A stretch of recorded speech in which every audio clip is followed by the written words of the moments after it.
আমি চলে এসেছি একটা রিডিং নিয়ে, সেটা হচ্ছে থার্ড পার্টির সাথে তোমাদের মনের মানুষ বা ভালোবাসা মানুষের সম্পর্কের বর্তমান পরিস্থিতি কি রয়েছে। থার্ড পার্টির সাথে তোমার মনের মানুষের সম্পর্কে বর্তমান পরিস্থিতি কি রয়েছে, তোমার মনের মানুষের থার্ড পার্টির প্রতি সম্পর্কে বর্তমান পরিস্থিতি কি রয়েছে। থার্ড পার্টির প্রতি তোমাদের মনের মানুষের সম্পর্কে বর্তমান পরিস্থিতি কি রয়েছে, চলো দেখে নিই কি রয়েছে। আচ্ছা, তোমাদের প্রতি বর্তমান তোমাদের প্রতি বর্তমান সম্পর্কে পরিস্থিতি কি রয়েছে, তোমাদের সাথে তোমাদের মনের মানুষের সম্পর্কে বর্তমান পরিস্থিতি কি রয়েছে। তোমাদের দিকে দুটো নিয়ে নিলাম, এটা থার্ড পার্টি। আগে থার্ড পার্টিটা দেখে নিই যে থার্ড পার্টির প্রতি কি রয়েছে। দুজনাই কিন্তু মানে কানেক্টিং এনার্জি, কিন্তু কুইন অফ প্যান্টিকালস। তো কুইন অফ প্যান্টিকালস মানে স্টেবল। থার্ড পার্টির প্রতি উনি যেটা দেখছেন যে, আচ্ছা, থার্ড পার্টির প্রতি উনি যেটা দেখছেন যে সম্পর্কে যদি বর্তমান অবস্থা, উনি কোথাও থার্ড পার্টির থেকে হয়তো উনি ভেবেছিলেন যে থার্ড পার্টির থেকে উনি উইশ ফুলফিলমেন্ট, পুরোপুরি ইমোশনাল ফুলফিলমেন্টের জায়গায় উনি আসবেন। 10 of cups, happy married life বা হ্যাপি একটা লাইফ বা এনজয়েবল বা হারমোনিয়াস লাইফ, উনি একটা হ্যাপিনেস দেখতে পেয়েছিলেন থার্ড পার্টির প্রতি, ঠিক আছে। কিন্তু দেখছেন আমি প্রতারণা পাচ্ছি, উনি থার্ড পার্টির কাছ থেকে টোটালি একদমই উনি যেটা ভেবেছিলেন যে এই রকম সিচুয়েশন থার্ড পার্টির সাথে, উনি হয়তো থার্ড পার্টির কাছে গেছিলেন এবং থার্ড পার্টিকে উনি ভেবেছিলেন যে থার্ড পার্টি তার জীবনে খুব স্টেবলভাবে থাকবে, ঠিক আছে। থার্ড পার্টির সাথে সম্পর্কে গেলে এরকম হ্যাপিনেস, হারমোনিয়াস লাইফ, জয়ফুলনেস, কিন্তু কোথাও যেন উনি দেখছেন থার্ড পার্টি তাকে প্রতারণার জায়গায় মানে প্রতারিত করছে, অন অফ সিচুয়েশন করছে। থার্ড পার্টি টাইম পাসের জন্য তাকে নিয়ে তার সাথে সম্পর্কে রয়েছে, time pass, just time pass. প্রয়োজনে থার্ড পার্টি আসছে, আবার প্রয়োজন ফুরিয়ে গেলে চলে যাচ্ছে। ইন আউট সিচুয়েশন তোমার মানুষটার সাথে করছে, উনি সেটা বেশ বুঝতে পারছেন। থার্ড পার্টির সাথে সম্পর্কে উনি প্রতারিত হচ্ছেন, উনি রিস্ক জোনে পড়ে যাচ্ছেন, ঠিক আছে, উনি রিস্ক জোনে পড়ে যাচ্ছেন এবং অবশ্যই টাইম পাসের মধ্যেই উনি পড়ে যাচ্ছেন। ওনাকে জাস্ট প্রয়োজনে ইউজ করা হচ্ছে, স্বার্থে ইউজ করা হচ্ছে, আর কিছুই নয়। স্বার্থ ফুরিয়ে গেলে থার্ড পার্টি চলে যাচ্ছে, স্বার্থের জন্যই স্টেবলভাবে থাকছে, হয়তো তাকে একটা ইলিউশনের মধ্যে রাখছে, হ্যাঁ, থার্ড পার্টি, যে হ্যাঁ থার্ড পার্টির সাথে হয়তো ওই কিছু মানে টাইম পাস, কিছুক্ষণ সময়ের জন্য হয়তো স্টেবল থাকছে। তারপরেই কিন্তু যখন তোমার মানুষটা বুঝছে যে না, থার্ড পার্টির সাথে সম্পর্কে আমি যেন কোথাও ইউজ হচ্ছি, ব্যবহৃত হচ্ছি, প্রয়োজনেই আমাকে থার্ড পার্টি আমার জীবনে থাকছে, আমাকে ইউজ করছে, প্রয়োজনের স্বার্থেই থার্ড পার্টি তোমার মানুষটাকে ইউজ করছে। In out situation, on of situation, risk জোনে ফেলে দেওয়া, ঠিক আছে। এই হচ্ছে ব্যাপার, মানে রেসপন্সিবিলিটিটা সমস্ত মানে থার্ড পার্টি নিজের দোষ, সমস্ত ঘাড়ে দোষটা তোমার মানুষটার উপর চাপিয়ে দিচ্ছে। তারও রেসপন্সিবিলিটি নেওয়া দরকার, থার্ড পার্টিরও রেসপন্সিবিলিটি কিছু নেওয়া দরকার, না নিচ্ছে না, তোমার মানুষটার উপরে পুরোপুরি চাপিয়ে দিচ্ছে। রেসপন্সিবিলিটি না নিয়ে সে থার্ড পার্টি কোথাও কেটে পড়ছে, সেটা তোমার মানুষটা ফিল করছে, ঠিক আছে। প্রতারিত হচ্ছে থার্ড পার্টির থেকে তোমার মানুষটা, ওকে। আর তোমাদের প্রতি বর্তমান অনুভূতি দেখো, তোমাদের প্রতি একটা বর্তমান যেটা অনুভূতি রয়েছে, উনি টাইম, সময়, এনার্জি, প্যান্টিকলস বা ভালোবাসা উনি কোথাও ইনভেস্ট করেছেন। 7 অফ প্যান্টিকলস মানে ইনভেস্ট করেছেন তোমাদের প্রতি, সব কিছু ইনভেস্ট করেছেন, জাস্ট ওয়েটিং জোনে ওয়েট করছেন, ডিভাইন টাইমের জন্য ওয়েট করছেন যে ভবিষ্যতে আমি এর ফল পাবো, ইনভেস্টমেন্ট যেটা আমি করেছি কোথাও আমি ফল পাবো। উনি লজিক্যাল মাইন্ড দিয়ে চিন্তা করছেন, উনি মস্তিষ্ক দিয়ে চিন্তা করছেন।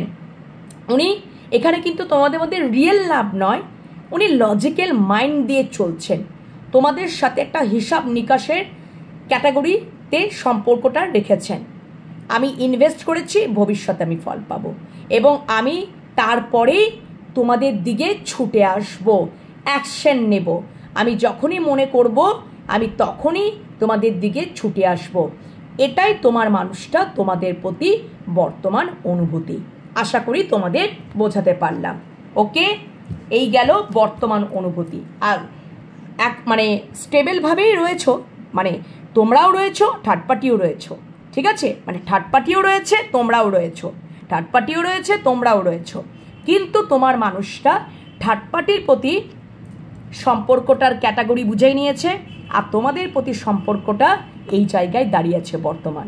ঠিক আছে, নেক্সট। তাহলে ভবিষ্যৎ থার্ড পার্টির প্রতি কি হতে চলেছে? ভবিষ্যৎ তোমাদের মনের মানুষ বা ভালোবাসা মানুষের থার্ড পার্টির সাথে সম্পর্কে ভবিষ্যৎ তাহলে কি হতে চলেছে? ভবিষ্যৎ কি হতে চলেছে? আচ্ছা, থার্ড পার্টির সাথে সম্পর্কের ভবিষ্যৎ দূরত্ব আসবে, ব্যালেন্স হবে না। কেন? তোমার মানুষটা এই সহ্য করতে তোমার মানুষটা কোথাও দেওয়ালে পিঠ ঠেকে যাবে, এবং অবশ্যই সে সেলফ লাভ জার্নি করবে। এবং সে যদি, তোমার মানুষটা যদি মুখ খুলতে পারতো না, সমস্ত মানে অন্যায়কেও মেনে নিত বা কন্ট্রোল হতো থার্ড পার্টির দ্বারা, সেখান থেকে সে এবার মুখ খুলবে। ন্যায় কোনটা, অন্যায় কোনটা, সেটা প্রতিবাদ করার ক্ষমতায় তোমার মানুষটা এসে যাবে। কেন? কি? তার দেওয়ালে পিঠ থেকে যাবে সহ্য করতে করতে, এবং সম্পর্কটার মধ্যে দূরত্ব চলে আসবে থার্ড পার্টির প্রতি। কারণ থার্ড পার্টি, তোমার মানুষটা যেমন মানে অন্যায় দেখলে বা সোর্স তুলতেও দ্বিধাবোধ করবে না, সেরকম থার্ড পার্টিও কোথাও মানে থার্ড পার্টির আচরণেও, থার্ড পার্টির মধ্যে এমন একটা রূঢ়তা আচরণ এবং দূর তক্ক ইমোশনস নেই। থার্ড পার্টির আচরণ এতটা কাটছট, এতটা রূঢ়তা, এতটা দূর তক্ক ইমোশনসই নেই। মানে কাটছট কথা বলা একটা মানুষের মানে থার্ড পার্টি পরিণত হয়ে উঠবে, যার ফলে তোমার মানুষটার সাথে সম্পর্ক একদম লং ডিস্টেন্স, দূরত্ব এসে যাবে। কতদিন সে সহ্য করবে? থার্ড পার্টির থেকে এরকম কাটছট কথা বলা, কথা দিয়ে আঘাত করা সবসময় তো সম্ভব নয়। প্রতারণা করা, যেখানে কোনো ইমোশনসই নেই, যেখানে পুরো দূরত্ব, স্টেবলই নেই কানেকশন, সেক্ষেত্রে থার্ড পার্টির সাথে তো তোমার মনের মানুষের সম্পর্ক টোটালি ব্যালেন্স থাকবে না, দূরবর্তী মানে দূরত্ব এসে যাবে, টোটালি দূরত্ব এসে যাবে। কারণ এই থার্ড পার্টি এতটাই কাটছট কথা বলা, ঠিক আছে? তার জন্য সেই প্রভাবটা তোমার মানুষটার উপরেও পড়বে, তোমার মানুষটারও সহ্য করতে করতে দেওয়ালে পিঠ থেকে যাবে, সেই জন্য দূরত্ব সৃষ্টি হয়ে যাবে, দূরত্ব করে নেবে থার্ড পার্টির থেকে। ঠিক আছে, ভবিষ্যৎ, তোমাদের সাথে ভবিষ্যৎ কি হতে চলেছে? তোমাদের সাথে তোমাদের মনের মানুষের সম্পর্কের ভবিষ্যৎ ইউনিভার্স কি দেখাচ্ছে? আচ্ছা, এবার দেখো, ওনার পুরোপুরি ইগো ডেথ হবে। উনি পুরোপুরি মানে ওনার, এটা কানেক্টিং এনার্জি, ওনার পুরোপুরি ইগো ডেথ হয়ে যাবে। ওনার যদি ইগো ছিল, ইগোর জন্য যদি তোমাদের প্রতি ভালোবাসাটা সেই রকমভাবে প্রদান করছিল না, ঠিক আছে, ভালোবাসাটা সেরকমভাবে হয়তো প্রদান করার কথা তিনি ভাবতেন না, মানে আগে হয়তো ভালোবাসা তিনি কাপটা বন্ধ করে দিয়েছিলেন, টোটালি ইমোশনস, টাইম, সময়, এনার্জি, সেটা হয়তো ইগো থেকেই, সেই ইগোর ভবিষ্যতে ডেথ হবে। ইউনিভার্স দেখিয়ে দিল ইগোর ডেথ হবে, এবং পুরোপুরিভাবে তোমাদের সাথে পুরনো সমস্ত ইমোশনাল ব্যাগেজেসগুলোকে জাস্ট লেট গো করে দেবেন। এই পুটলিতে করে বেঁধে জাস্ট লেট গো, পেছনের দিকে একেবারে উনি ফেলে দিয়ে তোমার সামনের দিকে এগিয়ে যাবে, তোমাদের সাথে একটা নিউ বিগিনিং করবেন। তোমাদের সাথে সম্পর্কে একটা ভ্যালু উনি বুঝতে পেরে যাবেন এবং নিউ স্টার্ট, নিউ বিগিনিং করবেন, জিরো থেকে স্টার্ট করবেন। সম্পর্কটার মধ্যে রিস্ক নিলেও, রিস্ক যদি থাকেও উনি রিস্ক নেবেনও। তোমাদের মনের মানুষ বা ভালোবাসার মানুষ ভবিষ্যতে দেখিয়ে দিলেন ইউনিভার্স। তো কেমন লাগলো অবশ্যই জানাবে।